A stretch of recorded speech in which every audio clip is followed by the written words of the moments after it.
Hello सी net aspirants, कैसे हैं आप सब। आई होप आप सब बहुत अच्छे होंगे, आपकी फैमिली में भी सब लोग बहुत अच्छे होंगे।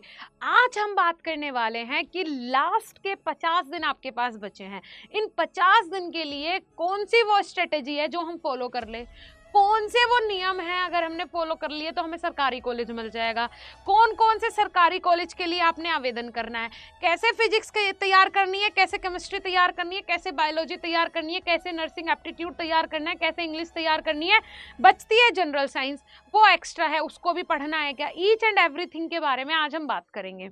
क्या आप नहीं चाहते हैं कि आने वाले समय में आपके गांव में, आपके कस्बे में, आपके आसपास के एरिया में अगर किसी को मेडिकल इशू हो जाए तो वो आपका नाम ले कि भाई उसका लड़का है, उसकी लड़की है, उसका बेटा है, उसकी बेटी है, फटाफट से बुला लाओ। वो ज़रूर अच्छे से इसके लिए हमें गाइड कर देगा। उसको तो बहुत जानकारी है, अच्छे अच्छे डॉक्टरों से उसके संबंध है, अच्छे अच्छे डॉक्टरों को जानता है। जाके फटाफट बुला लाओ तो डॉक्टर से बात हो जाएगी, है ना। डॉक्टर साहब हमें डिस्काउंट कर देंगे। हमारे फैमिली में कोई भी अगर मेडिकल इशू हो जाता है, आपकी खुद की फैमिली में, हमारी फैमिली में, तो अगर कोई मेडिकल फील्ड का बंदा है वो उसको अच्छे से क्योर कर सकता है कि नहीं कर सकता है। और आज के समय में मेडिकल इश्यूज जो है वो हमारी जिंदगी का एक हिस्सा बन गए हैं। हर किसी के घर में कोई ना कोई दिक्कत परेशानी जरूर होगी और हर किसी के घर में कोई ना कोई दवाइयों के सहारे चल रहा होगा। तो कब इमरजेंसी आ जाए पता नहीं चलता है। तो आप अपना नाम ऐसे सुनना चाहते हैं तो ये 50 दिन हमें दे दीजिए। आपके जीवन के मात्र 50 दिन हमें दे दो और तैयारी किस प्रकार करनी है वो आज के इस वीडियो में मैं बता दूंगी। और इन 50 दिन ऐसे ही प्रतिदिन हमारी वीडियोस के थ्रू आपको गाइडेंस मिलेगी, कैसे तैयारी करनी है, क्या करना है, ईच एंड एवरीथिंग। सरकारी कॉलेज दिलवा के मानेंगे आपको, इस बात की तो गारंटी है। तो चलिए जी, बिना टाइम वेस्ट किए वीडियो को शुरू करते हैं और जानते हैं आगे की चीजें। तो आज हम यूपी सी नेट की स्ट्रेटेजी के बारे में जानेंगे कि भाई स्ट्रेटेजी क्या है। यूपी सी नेट 2025 स्ट्रेटेजी, इस स्ट्रेटेजी से आपने काम करना है। 110% आपको आपका मनपसंद कॉलेज मिलेगा, यूनिवर्सिटी मिलेगी। 110%, कोई 1% की बात नहीं कर रही हूं मैं, ठीक है जी। तो सबसे पहले जान लेते हैं, आप स्टूडेंट जो मेरी वीडियो देख रहे हैं, अब एक प्रकार का स्टूडेंट तो है नहीं, आप है फॉर एग्जाम्पल, आप बच्चा ए मेरा वीडियो देख रहा है तो उसके दिमाग में कुछ और चल रहा होगा, बी देख रहा है उसके दिमाग में कुछ और होगा, सी देख रहा है तो कुछ और होगा। तो मैंने ये 3 प्रोस्पेक्टस निकाले हैं जिस हिसाब से बच्चे सोच सकते हैं, ठीक है। तो मेरा जो पॉइंट ऑफ व्यू है उससे पहला बच्चा सोच रहा होगा how to revise smartly and improve in less time, कि भाई मैं स्मार्टली, मैंने पढ़ तो लिया 11th-12th में, ठीक है, सब कुछ वही आ रहा है जो मैं पढ़ चुका हूँ, लेकिन मैं इसको स्मार्टली कैसे तैयार करूँ, मैं इसको कम समय में स्मार्टनेस के साथ कैसे क्विक रिवीजन के साथ इसको खत्म कर दूं। एक बच्चा ऐसा सोच रहा है। दूसरा बच्चा सोच रहा है, ये बच्चा बी है, ये क्या सोच रहा है कि मेरे पास बेटा ज्यादा लिख गए दिन, है ना, 50 दिन बचे हैं, मेरे पास मात्र 50 दिन बचे हैं और सिलेबस अभी इनकम्प्लीट है। अभी मेरा सिलेबस का कुछ हिस्सा तो ऐसा पड़ा है जो मैंने छुआ ही नहीं है। और चलो फिजिक्स केमिस्ट्री बायोलॉजी को तो फिर भी हम 12th में 11th में देख के आए हैं, ये नर्सिंग एप्टीट्यूड कैसे होगा। और इंग्लिश को तो हमने सीरियस ही नहीं लिया 11वीं 12वीं में भी, तो यहाँ भी थोड़ा फोकस करना पड़ेगा क्योंकि 24 नंबर तो यहाँ भी मिल रहे हैं। तो इन सब चीज़ों को देखते हुए कहीं ना कहीं बच्चा परेशान है कि अभी बचे हैं 50 दिन और सिलेबस है इनकम्प्लीट, ठीक है। तीसरा बच्चा सोचता है जी mock test score are low, confidence is dropping. जी हाँ, जब मॉक टेस्ट में मार्क्स नंबर कम आएंगे तो कॉन्फिडेंस तो ड्रॉप होगा, ये तो बिल्कुल नॉर्मल कॉमन सी बात है। मान के चलो 120 नंबर का पेपर है, ठीक है जी, और आपके उसमें से आ रहे हैं 40 नंबर, 30 नंबर, 20 नंबर, बेटा प्राइवेट कॉलेज भी नहीं मिलना। ध्यान रखना, अगर एक गवर्नमेंट कॉलेज चाहिए, सरकारी कॉलेज चाहिए, तो 80 के प्लस में नंबर लाने की सोच रखो। 20, 30, 40 वाले बच्चों को प्राइवेट कॉलेज में मिलना नहीं है। ध्यान रखो, कम से कम 80 के ऊपर नंबर आने चाहिए, बल्कि मैं तो बोलूंगी 80 भी छोड़ो, 90 नंबर के ऊपर नंबर हो तब तो आपको एक अच्छा सरकारी कॉलेज मिल जाएगा। नहीं तो बेटा प्राइवेट कॉलेज वाले भी 20, 30, 40 पे तो रद्दी कॉलेज मिलने वाले हैं। ये चीज आप लोग ध्यान रख लेना। तो पढ़ना तो पड़ेगा, चीजें क्लियर तो करनी पड़ेंगी, ये तो ऐसा नहीं है कि नहीं किया तो हो जाएगा, नहीं बच्चे, यही 50 दिन है ना। इन 50 दिन को किसी की शादी हो, किसी के यहाँ पूजा हो, किसी के यहाँ किसी की 13वीं हो, किसी का अच्छा हो, किसी का बुरा हो, बर्थडे हो, किसी भी प्रकार का कोई भी फंक्शन हो, किसी के यहाँ दुख हो सुख हो, आपको कोई मतलब नहीं होना चाहिए इन 50 दिन में। सिर्फ मतलब होना चाहिए कि मेरे को ये 5 सब्जेक्ट कैसे रटने हैं, कैसे एक सरकारी कॉलेज पाना है। सिर्फ सरकारी कॉलेज पाने के लिए 50 दिन, वहां जाने के बाद तो सब कुछ खुद हो जाएगा बेटा। वहां परफेक्ट टीचर्स है, परफेक्ट लेबोरेटरीज है, परफेक्ट हॉस्पिटल है, परफेक्ट स्टाफ है, परफेक्ट गाइडेंस है, ईच एंड एवरीथिंग आपको खुद मिलेगी। सिर्फ ये 50 दिन आपके पूरे भविष्य को डिसाइड करेगा। इस बात को सोच के पढ़ो, आगे कुछ पीछे कुछ नहीं सोचना है। फंक्शंस भी कल अटेंड कर लेंगे, पार्टीज भी कल अटेंड कर लेंगे, अच्छा खा पी बाहर का जंक फूड भी कल खा लेंगे। आज हमें सिर्फ और सिर्फ पढ़ना है, सिर्फ और सिर्फ पढ़ना है।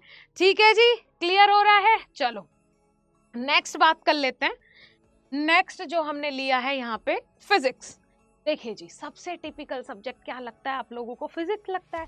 तो आज मैं आपको बताऊंगी कि फिजिक्स को आसानी से कैसे पढ़ना है।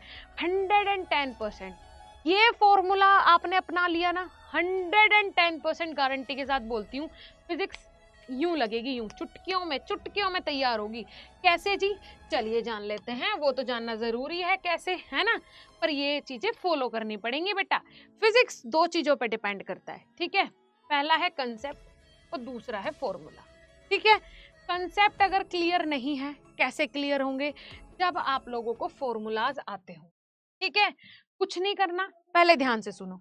न्यू पैटर्न में हर एक सब्जेक्ट से आने 24 क्वेश्चन, ठीक है। ओल्ड पैटर्न में कितने थे? 40 थे। तो अब आपके पास 24 क्वेश्चन है, ठीक है। मात्र 24 क्वेश्चन है। 11वीं 12वीं का सिलेबस है, 11th और 12th का क्या हो रहा है, ये 11th एंड 12th का आपके पास सिलेबस है, ठीक है जी बच्चे। 11th 12th के पूरे फिजिक्स के सिलेबस में से हमें 24 क्वेश्चन अटेम्प्ट करने। तो अब हमें क्या स्ट्रेटेजी बनानी है कि हर एक चैप्टर से 30 फॉर्मूले, एनी हाउ 12th स्टैंडर्ड के जितने भी आपके चैप्टर्स हैं, 12वीं के हर एक चैप्टर से 30 फॉर्मूले याद कर। हर चैप्टर से 30 फॉर्मूले याद करने हैं। जब आप ये फॉर्मूले याद कर लोगे ना, ये कंसेप्ट अपने आप क्लियर हो जाएंगे, यूं चुटकियों में क्लियर हो जाएंगे, ठीक है। बस मेरी ये बात मान लो, हर चैप्टर से 30 फॉर्मूले याद करने हैं। मैम कैसे होंगे 30 फॉर्मूले याद? बेटा कम से कम 10-15 फॉर्मूले तो आपको अभी याद होंगे, जब आप पेपर दे चुके हो 12th का। होंगे कि नहीं होंगे? आराम से याद होंगे। लेकिन अब आपने 30 करने हैं, बिकॉज सरकारी कॉलेज लेना है ना। अब सरकारी कॉलेज लेने के लिए तो हमें कुछ ना कुछ तो एक्स्ट्रा करना पड़ेगा। अब आपको लग रहा है सरकारी कॉलेज भी मिल जाए और 30 फॉर्मूले भी ना याद करने पड़े, 10 फॉर्मूले से काम चल जाए, ऐसा नहीं होता है, ठीक है। अब देखो मैंने यहाँ कुछ चीजें लिखी हैं, इन पे फोकस करना है आपको। 12th में मैंने जो फोकस करने के लिए बोला वो ये कुछ सब्जेक्ट्स लिए: modern physics, law of motion, electricity, magnetism, work power energy, optics, ठीक है। आपको यहाँ से पढ़ना है, यहाँ से क्वेश्चंस आने ही आने हैं, ठीक है। मैंने ये कुछ इंपॉर्टेंट आपको पार्ट्स बताए हैं, अदरवाइज पढ़ना तो सब कुछ ही है, ठीक है। यहाँ मैंने कुछ यहाँ पे पॉइंट्स लिखे हैं। सबसे पहले एक चीज ध्यान रखो, 24 क्वेश्चन है, 11वीं 12वीं को मिला के टोटल 28 चैप्टर है, फिजिक्स की बात कर रही हूँ, ठीक है। और क्वेश्चन है 24, तो मतलब जो इंपॉर्टेंट चैप्टर्स हैं उन पे फोकस करना है भाई। 24 क्वेश्चन है, 28 चैप्टर हैं, है ना। तो जो इंपॉर्टेंट चैप्टर्स हैं उन पे हम फोकस करेंगे। ये सारे इंपॉर्टेंट है, एक एक दो दो क्वेश्चन आने ही आने हैं हर एक चैप्टर से, ठीक है। अब क्लास 12th का मैंने जैसे पहले भी बताया आपको, क्लास 12th का हर एक चैप्टर इंपॉर्टेंट है, तो क्लास 12th का तो एक भी चैप्टर नहीं छोड़ना, ठीक है जी। उसके अलावा बता दिया मैंने आपको, हर एक चैप्टर से 30 फॉर्मूले याद कर लो। 110% बेटा, फॉर्मूले याद करने से कंसेप्ट क्लियर हो जाएंगे और आपकी फिजिक्स क्लियर हो जाएगी। हर चैप्टर से 30 फॉर्मूले याद करने हैं कि तुरंत आपने रखा एकदम, और एकदम सवाल पूरा बन गया आपसे, ठीक है। आपको शॉर्ट नोट यूज करने हैं, ठीक है। अपने शॉर्ट नोट्स बनाओ। अच्छा इन चीज़ों में मुझे कंफ्यूजन हो रही है, अच्छा ये चीज़ें मुझे इस तरीके से करनी है, शॉर्ट नोट्स बनाओ, ठीक है। फॉर्मूला शीट बनाओ, ये बहुत इंपॉर्टेंट है। प्रीवियस ईयर क्वेश्चन पेपर को रखो अपने रिवीजन के लिए कि पिछले साल ये पूछा गया था क्या। और सबसे इम्पोर्टेंट बात, जब आपको लगे ना कि मेरा ये चैप्टर तैयार हो गया है, तो प्रीवियस ईयर क्वेश्चन पेपर्स उठाओ, उनमें देखो कि उस चैप्टर से कौन कौन से क्वेश्चन है। अगर वो क्वेश्चंस आपसे बन रहे हैं तो ऑफ कोर्स आपका वो चैप्टर तैयार हो गया है। अगर वो क्वेश्चंस भी आपसे नहीं बन रहे हैं तो इसका मतलब है चैप्टर अभी तैयार नहीं हुआ है, कहीं ना कहीं कोई ना कोई कमी है। ठीक है, तो आपने ऐसा ही करना है, इसी तरीके से प्रिपरेशन करनी है। ठीक है जी, आई होप समझ में आया होगा, क्लियर हो रहा है। अब नेक्स्ट बात कर लेते हैं जी। नेक्स्ट जो आपका आ जाता है केमिस्ट्री।